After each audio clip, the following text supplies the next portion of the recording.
Michelle here. I just wanted to go through some basics around nappy changing procedures. I still do see a lot of educators struggling a little bit to follow the whole procedure, and I think there's a couple of reasons. One is we sort of go on autopilot, and the other is just that the procedure is quite lengthy, and if you haven't been taught the right way, or if you might have picked up some practices that from someone else that aren't the best practices, you might not realise why it's important to do it the way you do it. So we're going to put a little bit of detergent in our water. I've run it hot already, or warm. We're going to fill that up before our nappy change procedure. Follow the instructions on your detergent. So I've got that all set and ready. First I'm going to wash my hands before I go and collect the first child. And I'll do it properly, do that properly as well. So then I'll go and, of course, ask the child if they're happy to have their nappy changed. I've got my little baby here. So first things first is we would put some paper towel down on the mat. The reason for this is it creates a barrier. If you do happen to get poo down on the mat, then it's on the paper rather than on the actual mat. So it just helps that extra layer of precaution. So we'll pop the baby on the mat and or have the child climb up the stairs. So first things first is we're going to put 2 gloves on. Some educators will say to me that they just wear 1 glove for a change if it's just wet, and 2 if it's soiled, but always 2 gloves. It's just safer. These ones are quite small. All right. And my hands are wet.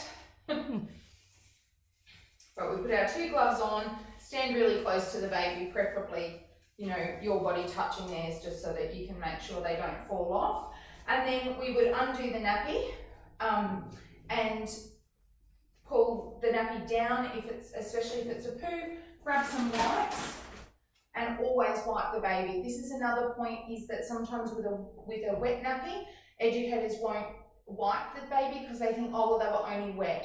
But I guess if you think about it, they might have done 3 or 4 wet nappies across the day. It's much nicer if they get wiped, and then they won't get a nappy rash. So do a nice clean, and then what we will do is, let's pretend for a second I've got my old nappy there. We would actually wrap all of that up, so anything dirty basically, and now we've got just a clean bottom and a clean mat, and we would put, I'm going to actually put that there because I need that in a moment, but we would have dirty nappy, dirty gloves, dirty paper towel, all goes in the hands-free lidded bin, and now we have a clean bottom, clean mat, and we're going to get our clean nappy. We'll open it up, pop it on the child's body, have a little chat to them, maybe sing a song. And then the next part of the procedure is obviously to get the child dressed. If the child is really small and can't walk, you are able to just sit them up on the change table and use a wipe to wipe their hands. Alternatively, of course, for older children, you would now take them and wash your hands. And we would wash our hands together. So whether they've got a lower bench and we wash our hands together, or you can now return the baby to the classroom, and I'm going to pop you back over here, pretend to put them back in the classroom, and then I'll come back and I need to wipe my mat. So you get your detergent. You've got to remember that there could be germs anywhere on here, so you want to spray it. It's going to come through for me here. Spray the mat quite liberally and give it a good wipe, even down here as well. Make sure that's out of reach of the children. Get rid of that, and then washing your hands before you go and collect another child.